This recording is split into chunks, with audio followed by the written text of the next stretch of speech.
देखो जी, मुसलमान सभी जना को सलाम अलैकुम जी।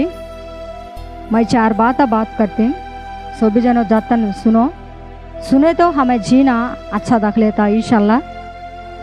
एक आदमी दुनिया में क्या कमाना, कितने पैसे कमाना, मैं क्या काम करना, क्या कपड़े भर लेना, क्या खाना, मैं पेट को कैसा घर भर लेना, हमारे बच्चे कैसा जीना को एक आदमी घाबरा पड़ते हैं जी, हैबत पड़ते हैं।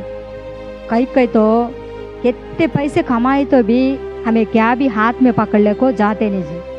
कई को कैसा आए को हमें ऊपर से तल्ले को, हमें तल्ले से ऊपर को वैसा जाते, पैसे आते नहीं हमारे से, भले से कपड़े आते नहीं, हमें खाते हैं सो खाना आता नहीं, हमें क्या भी पकड़ लेकर जाते नहीं जी। जत्तन सुनो तुम्हें सभी जनों भी, मैं कितना कमा लेना को घाबरा पड़ते हैं। भाई जी असल ईशाल्लाह मेरे खातिर जीना रखा, ईशाल्लाह मुझे कितना मोहब्बत करया, ईशाल्लाह मेरे खातिर उन मर गया।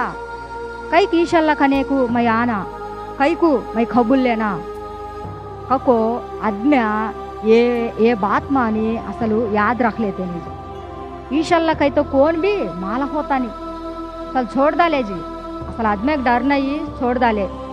क्या वो कितना खातिर भी कमा लेना, खाना पीना सो जाना, ये काम छू आदमी को दूसरा काम नहीं जी।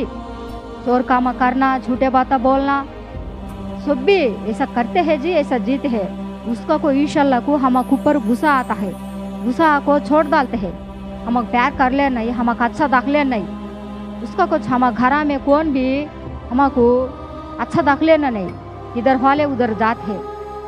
గమనించండి ప్రియ దేవుని బిడ్డలారా, ఈ యొక్క మాటలకు అర్థం ఏంటంటే మనిషి ప్రయాసము ఏమి తిందామా, ఎంత సంపాదించుదామా, ఎక్కడ ఏ పని చేద్దామా, ఏమి ధరించుకుందామా, నేను ఒక పొజిషన్లో ఉండాలి, నా బిడ్డలు మంచి భవిష్యత్తులో ఉండాలని మనిషి ప్రయాసము. నువ్వు ఒక్కటి ఆలోచించు, దేవుడు నీ జీవితంలో లేకుండా నువ్వెంత సంపాదించినా, నువ్వు ఏది ధరించుకున్నా అది వ్యర్థమే. మనం ఏది కూడా చేత పట్టుకొని పోము.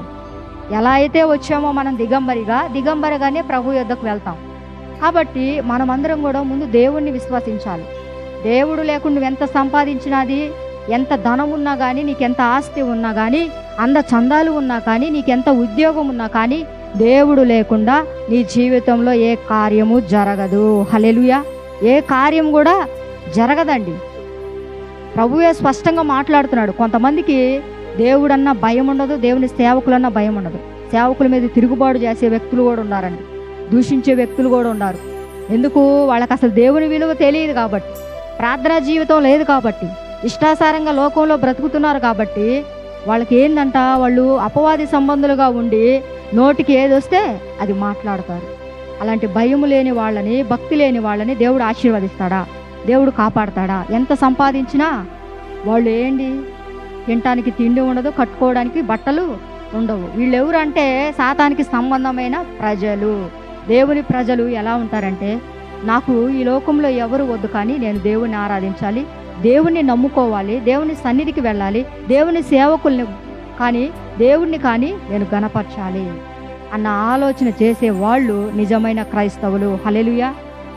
నిజమైన పరిశుద్ధులు వాళ్ళండి, పరలోక రాజ్యంలో వాళ్ళు ఉంటారు. కాబట్టి ఈ కొద్ది మాటలు మీరు విని మా దేవుణ్ణి వెతకండి, దేవుని కోసం బ్రతకండి. మనం ఎంత సంపాదించినా వ్యర్థమే కాబట్టి మనము విశ్వాసపరులముగా మనం పరలోక రాజ్యానికి మనం కొనియాడబడాలి. హల్లెలూయా. మీ అందరికీ నా వందనాలు.